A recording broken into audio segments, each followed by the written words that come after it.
오늘의 말씀 마태복음 22장 34절부터 40절까지 말씀입니다. 같이 한 목소리로 말씀을 봉독합시다. 예수께서 사두개인들로 대답할 수 없게 하셨다함을 바리새인들이 듣고 모였는데 한 율법사가 예수를 시험하여 묻되 선생님, 율법 중에 어느 계명이 크니까? 예수께서 이르시되 네 마음을 다하고 목숨을 다하고 뜻을 다하여 주 너의 하나님을 사랑하라 하셨으니 이것이 크고 첫째 되는 계명이요 둘째는 그와 같으니 내 이웃을 내 자신과 사랑하라 하셨으니 이 두 계명이 온 율법과 선지자의 강령이니라. 아멘. 이는 생명의 말씀입니다. 우리 서로 인사합시다. 사랑하고 축복합니다. 여러분 죄송해요. 제가 건강관리를 못해가지고 감기가 들어서 여러분 듣는데 부담스럽게 해드려서 상당히 미안합니다. 오늘은 종교개혁 주일입니다. 여러분 종교개혁 다 들어보신 적이 있죠? 종교개혁 16세기 당시에 마틴 루터라고 하는 사람이 부패한 교회에 대해서 저항했던 운동이 바로 종교개혁의 시작이라 볼 수 있습니다. 우리가 생각하면 종교개혁, 그럼 마틴 루터가 일으킨 걸로 생각하지만은 사실 마틴 루터 말고도 그 앞에 많은 사람들이 교회 부당한 것을 지적한 사람들이 많이 있어요. 어떻게 보면 그런 사람들에 비해서 마틴 루터는 조용하게 한 거예요.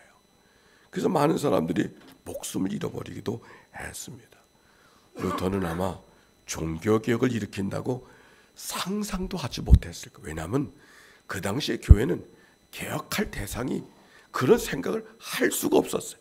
문제는 이야기할 수 있지만 설마. 다만 루터는 자기의 풀리지 않은 문제를 질문을 적어서 비텐베르크라고 하는 성당 대문에다가 갖다 걸었던 것이 기회가 되어져서 이것이 종교개혁의 시발점이 된 것이죠. 마틴 루터가 엉뚱한 일을 한다고 해서 로마의 교황이 그를 파면하고 그리고 화형을 명령하는 그런 명령을 하게 되었습니다. 그 생각을 바꾼다고 이야기하면 용서가 되는데 바꾼다고 얘기하지 않았거든요. 그런데 그 당시에는 황제가 다스리는 나라였었는데 신성 로마 제국. 그런데 그 황제와 로마의 교황청과의 이 긴장 관계가 있었고 이 나라가 이 교황으로부터 떨어져 나가려고 하는 그런 미묘한 관계 속에 있었습니다.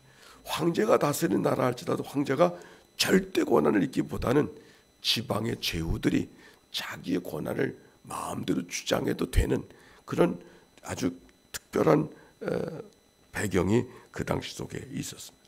루터는 파면이 되어졌고 죽음을 당할 수밖에 없는 그런 상황이 있었었는데 그 루터가 살고 있는 짝센 지방의 영주가 저 사람은 죽이면 안 되겠다 하는 생각이 들어서 호송되어지는 루터를 기사들을 통해 납치를 하고 그래서 지도새도 모르게 어느 성 안에다 감춰주고 그를 보호하게 됩니다.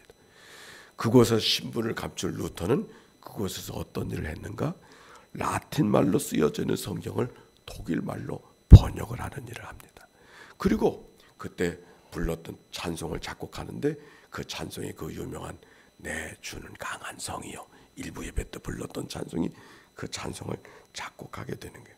근데 참 묘한 것은 바로 그때가 언제였던 거 아니 구텐베르크가 금속 활자를 발명했던 때가 바로 그때. 우리는 금속 활자 많이 들어서 그때가 그때인가 보다 생각하지만 그 당시는 상당히 중요한 문화적 변화의 시였어요. 요즘에 아날로그의 사회가 디지털 사회로 바뀌어지는 것만큼의 변화가 그 당시에 금속 활자를 통해서 이루어졌기 때문에 이 루터의 주장과 루터의 논문과 루터가 쓰여진 그 사건들이 인쇄술이 발달해서 급작스럽게 온 유럽에 퍼지게 된 거예요. 그 퍼뜨리려고 한 것이 아니라 묘하게 딱 맞아들어서 온 세상이 루터의 사상으로 뒤집어지게 된 거예요. 그래서 종교개혁 운동이 된 것이죠. 그렇게 생각해 보면 루터만 진리를 얘기한 것이 아니라 더 과격하게 한 사람들은 많이 있었고 화형을 당해서 끝나버리고 말았지만, 특별히 루터를 통해서 개혁운동이 된 것은 루터가 특별해서가 아니라 하나님이 하신 일이다. 아멘입니까? 하나님이 하신 일이에요.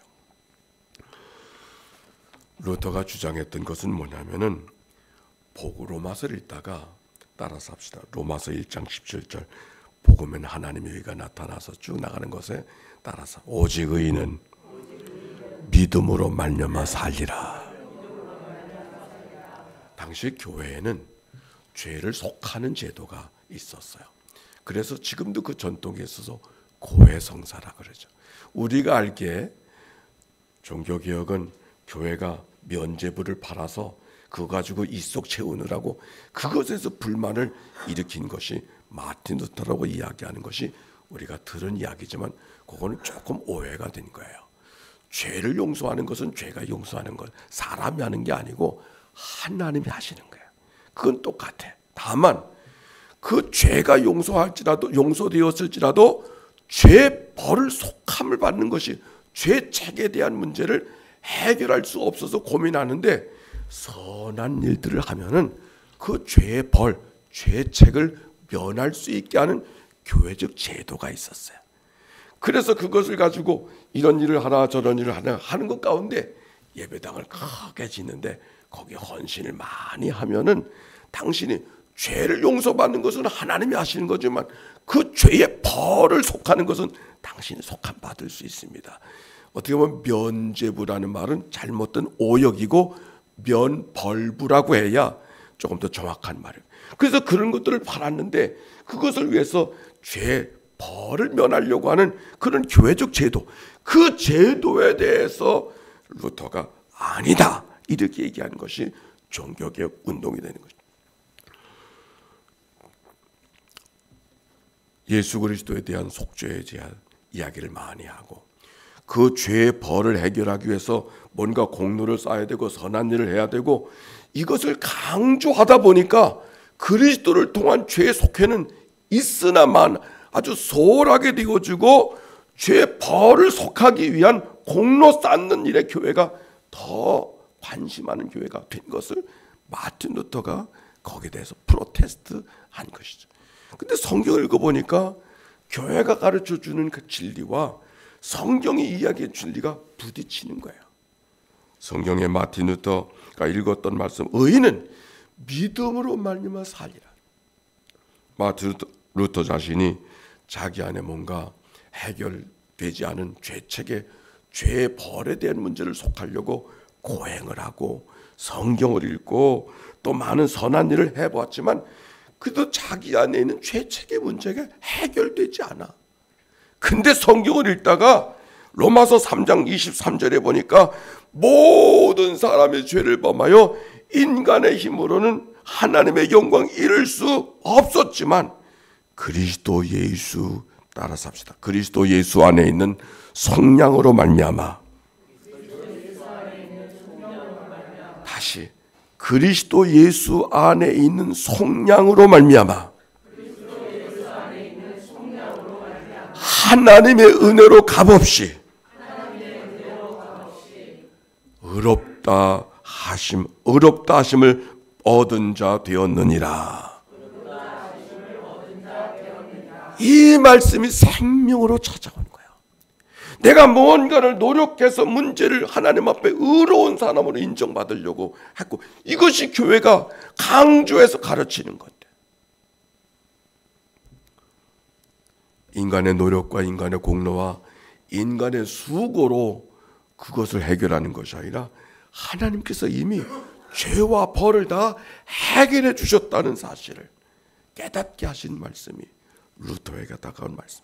그래서 루터가 그때 따라서 오직 은혜로, 오직 믿음으로, 오직 성경으로, 이 말씀을 캐치프레이즈를 갖고 개혁운동을 주장을 하게 된 것이죠. 즉 구원은 내가 무엇을 해서 얻어지는 것이 아니라 하나님께서 십자가에서 우리의 죄를 위하여 죽으신 그리스도의 구속의 은총으로 얻어진 것이라고 하는 사실을 루터가 고백하게 된 것이죠.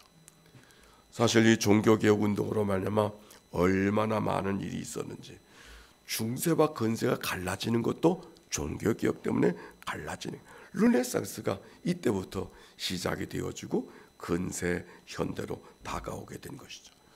사실 우리가 이 천주교회가 옆에 있지만 이 교회가 옛날 교회가 아니야. 만약 오늘의 천주교회였다면, 옛날 교회 그랬다면 종교개혁은 일어나지도 않았을 거예요. 그 당시 교회는 엄청나게 잘못된 일들, 수도원 전통, 성직 매매, 또 교회 안에 모든 교권을 다 틀어주고 있어서 불의한 일들이 얼마나 많이 있었는지 모르겠어요. 바로 이런 운동이 일어나니까 교회는 교회대로 갱신이 되어져서 우리가 뭘 잘못했나 보다. 그런데 이 사람들을 가만둘 수가 없으니까 이 사람들을 생각을 바꾸든지 아니면 대적하게 되어져서 그들을 공격하게, 수많은 학살 사건들이 일어나요. 우리가 유럽의 역사 가운데 30년 종교전쟁이라고 하는 거 들어본 바 있어요. 농민전쟁도 피할 수 없는 거예요. 위근호의 학살 사건이라고 하는 거, 이런 일들이 다 이 신앙의 전통의 충돌 때문에 만들어진 역사라고 하는 것을 생각해야 돼요. 그리고 보면은 요즘에 팔레스타인 땅에 여러 가지, 오늘도 이미 작전이 시작되어졌다는 얘기를 어제부터 듣는데 얼마나 참혹한 일들이 일어날까요? 그런데 생각해 보면 이런 일들이 오늘만이 아니라 이때 어쩌면 더 하면 더 했지, 덜하지 않은 그런 피 어린 참혹한 사건이 있었던 역사가 있었다는 것을 우리가 돌이켜보게 됩니다. 그러고 보면 오늘 우리가 이 교회에서 예배하고 있지만 우리가 예배하는 이 자리는 그런 피 어린 역사의 과거를 딛고 일어난 자리에서 우리가 예배한다는 사실을 기억하고, 오늘 우리가 하나님 앞에 복음을 듣고 예배하는 것이 얼마나 귀한 것인가 하는 사실을 하나님 앞에 감사하는 시간이 되시기를 바랍니다. 그런데 종교개혁이 일어난 지 500년이 지났어요. 오늘 우리들의 교회는 어떤가? 지난 주간에 어느 한 집사님이 제가 아침 7시에 문을 여는데 일찍 오셔서 오늘 혼자 기도하시는 분들이 계셔요. 근데 그 가운데 한 분이 이제 제가 오시면 차 한 잔, 커피를 내려드리고 차 한 잔을 같이 마시는데, 목사님, 오늘 현대 교회가 저 유럽 교회를 닮아가지 않을까요? 여러분 어떻게 생각하세요? 걱정스러운 듯이 이야기하는 거예요. 오늘 한국 교회가 유럽 교회의 전철을 밟아가는 거 아닌가? 유럽의 교회들이 대단한 교회들이 있었지만 교회들이 카바라가 되고 술집으로 팔려나간다는 얘기를 아마 듣고 하시는 얘기죠. 근데 퍼뜩 생각하기를 그때 무슨 생각이 났냐면, 제게는 이런 생각이 드는데요. 유럽의 교회는 중앙 집권적인 시스템의 교회이기 때문에 위가 타락하면 아래도 저절로 타락이 되어지지만, 한국의 교회는 그런 시스템이 아니게 교회 시스템이 다르기 때문에 아무리 그쪽에서 그런다 할지라도 제각각으로 자기의 길을 걸어가고 있기 때문에 나 유럽 교회의 전철을 그대로 밟지는 않을 것 같습니다. 이런 생각이 퍼뜩 들었어요. 근데 지나놓고 보니까, 근데 그것만이 아니요. 이 교회의 정신이 무엇인가? 프로테스탄트라는 말이 무슨 말인가? 개혁하는 정신이거든. 저항하는 정신이거든. 우리들의 신앙의 정신은 개혁 정신이고 프로테스트하는 건데, 그런 정신이 우리 교회의 기본 정신이 되어졌다고 하는 것이 오히려 얼마나 다행스러운가. 우리 개인의 삶을 돌이켜볼 때도 좀 하나님 앞에 멀어졌다가도 자기를 성찰하고 돌이켜서 이러면 안 되지, 그리고 하나님 앞에 돌아가는 신앙 정신을 우리 갖고 있는 것처럼 교회도 그렇다는 것이 얼마나 다행스러운가. 오늘 종교개혁주일 말씀을 전하면서 제목을 이렇게 해봐서 한번 맞춰보세요. 종교가 개혁이라면 신앙은 무엇일까? 1번이요? 2번이요? 3번이요? 한번 해봅시다. 종교가 개혁이라면 신앙은 무엇일까? 1번 손 들어보세요. 2번, 네, 3번. 네, 이제 가겠습니다. 오늘 성경에 있는 얘기는 율법사가 예수님께 와서 물었던 얘기예요. 율법 중에 최고의 계명이 뭡니까? 그랬더니 예수님이 대답하셨어요. 네 마음을 다하고 목숨을 다하고 뜻을 다하여 주 너의 하나님을 사랑하라. 둘째도 그와 같으니 네 이웃을 네 자신과 같이 사랑하라.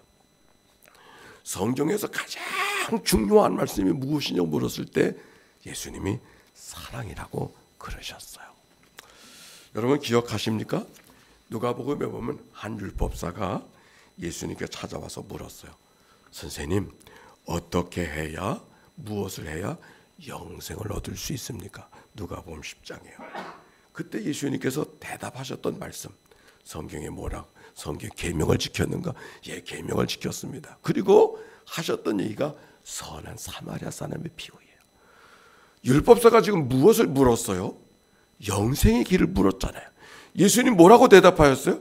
사랑이 답이다. 그러고 대답하신 거 아닙니까?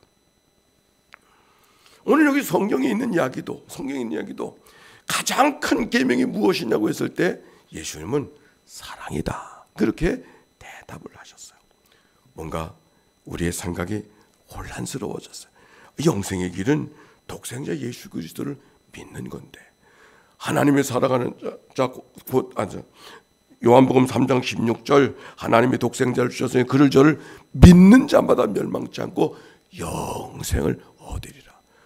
예수를 믿는 게 영생의 길이라고 가르쳐. 이걸 대표적인 사형리 그거 전도하잖아요. 그런데 영생의 길이 사랑이라? 이게 잘못된 건가? 두 가지인가? 여러분 어떻게 생각하세요? 오늘 이 말씀을 준비하면서 내게 다가왔던 요즘에 광고가 나. 여러분 광고가 기억나세요? 깨봉수학이라는 거 들어보셨어요? 깨봉수학? 예? 깨봉수학 들어봤죠? 깨봉수학은 뭐냐면 아이들을 가르칠 때 구구단을 외우게 해서 가르치면은 그 아이들을 바보가 되는 지름길로 가게 하는 거니까 절대로 구구단 가르치지 말라고. 수학은 상상하는 것이고 창의적인 사람이 되어야 되는데 구구단을 외우게 하니까는 우리나라 한국에는 레오나르도 다빈치 같은 사람이 만들어지지 않은 상상력이 제한되어지고 외운 대로 답을 쓰니까 생각하는 능력을 제한하기 때문에 안 된다는 이야기. 외워버리면 구구단을 외우면 답하긴 쉬운데 수학은 무엇인지를 잘 가르치지 못한다는 이야기가 그 깨봉시야. 수학에서 하는 얘기야. 우리가 복음을 이야기하지만 마치 구구단을 외우는 것처럼 예수 믿으면 믿기만 하면 구원을 받는다. 아멘이죠. 근데 그것만 가르쳐서 뭔가 부족하니. 오늘 여기 성경에 보내 예수를 믿는다고 하는 것이 뭔가? 예수를 그리스도로 믿는다는 것인데 예수를 그리스도로 믿는다고 하는 것이 뭔가? 그거는 수학 공식 하나를 외우는 게 아니에요. 예수님을 통해 주신 하나님의 사랑을 믿는다는 말이에요. 아멘입니까? 예수를 믿는다고 하는 것은 구구단의 공식을 외우는 게 아니라 하나님께서 아들 예수 그리스도를 우리에게 주신 것을 하나님의 사랑인 것을 믿는 거. 그래서 그 하나님의 사랑을 깨닫고 하나님의 사랑을 나누며 살아가는 것. 아니 나누며 살아갈 수밖에 없는 그것이 바로 영생의 길인 것을 믿는 것이 우리의 믿음의 고백이 있죠. 그러므로 믿는다고 하는 말과 하나님을 믿는다고 하는 말과 하나님을 사랑한다는 말은 다른 말이 아닌 거예요. 어긋난 말이 아니라 하나님을 잘 믿는 사람은 하나님을 사랑할 수밖에 없는 줄로 믿습니다. 그 하나님을 사랑하는 자는 하나님의 세상을 사랑할 수밖에 없고 이웃을 사랑할 수밖에 없는 것이죠. 종교가 개혁이라면 신앙은 믿는 것 틀린 말은 아니에요. 그러나 구구단을 외우는 식으로 믿기만 하면 거기서 끝나면 안 되는 거예요. 그 믿음이 뭔가? 사랑하는 거죠. 하나님을 사랑하는 것이고 하나님의 백성들을 사랑하는 것이고 하나님의 창조한 세상을 사랑하는, 그게 믿는 자의 진정한 모습인 것이다. 오늘 종교개혁을 기억하여 예배하는 주일날 무엇을 신앙을 갱신해야 되겠는가 묻기보다, 무엇을 개혁해야 되겠는가를 묻기보다 내가 진정 오늘도 주님을 사랑하고 있는가, 마음을 다하고 힘을 다하고 뜻을 다하여 하나님이 나를 사랑하여 주신 것처럼 나도 마음을 다해서 뜻을 다해서 하나님을 사랑하고 있는가. 행여 우리는 사랑받기 원하면서도 누군가를 사랑하는 데는 힘쓰지 않고 살아갈 때가 많지는 않은가. 이런 분은 않습니까? 예수를 잘 믿는 건 잘 믿겠는데 사랑하는 건 힘들어. 그런 분 없습니까? 제가 유튜브 게시판 커뮤니티에 어저께 말씀을 준비하다가 이용훈이라고 하는 교수 성악가 글을 제가 올려드렸습니다. 이용훈이라는 사람은 대단한 사람, 무명의 사람이지만 대단한, 조수미 모르는 사람은 없죠. 세계에 내놓을 만한 사람이 조수미. 그런데 또 한 사람, 이용훈이라는 사람. 이 사람은 얼마나 유명한지, 너무 유명해서 지난 주간에 10월 26일 처음으로 한국의 성악가로 데뷔를 합니다.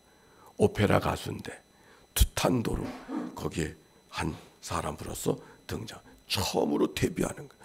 왜 처음으로 이제 그 유명한 사람이 이제 처음으로 등장하는가? 이분은 너무 유명한 사람이 돼서 세계 유명한 극장에서 오페라를 하는 것은 하루 공연하고 끝나는 게 아니잖아요. 한 달씩 두 달씩 막 공연하는데 그 캐스팅이 되니까 한국에 들어올 시간이 없는 거예요.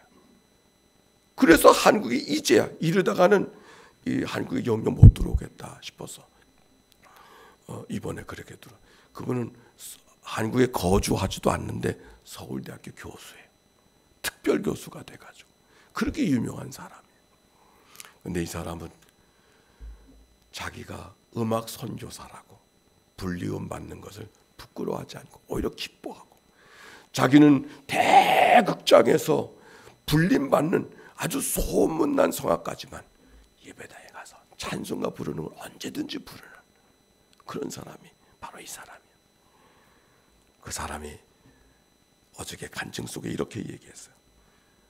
음악 선교사로 살아가는 거, 음악가로 살아가는 거, 음악하는 것으로 삶을 살아가는 거 너무 힘들다고. 특별히 자기가 오페라 가수다 보니까 한국이 뭐 오페라가 그렇게 인기 있는 게 아니잖아요. 더군다나 세계적으로도 오페라의 골든 에이지가 끝나서 이 골든 에이지가 끝난 이때 음악가로 살아가는 건 너무 힘들다고. 그러면서 하는 얘기가, 그러나 음악을 정말 사랑한다면 끝까지 갈 수 있다. 더 중요한 말, 하나님께서 나를 음악으로 부르신 것을 알고 있기에 이 시대에 음악으로 살아가는 건 힘들지만 그러나 이 길을 가고 있다고. 사랑하기 때문에 갈 수 있다고. 하나님을 사랑하기 때문에 할 수 있다고.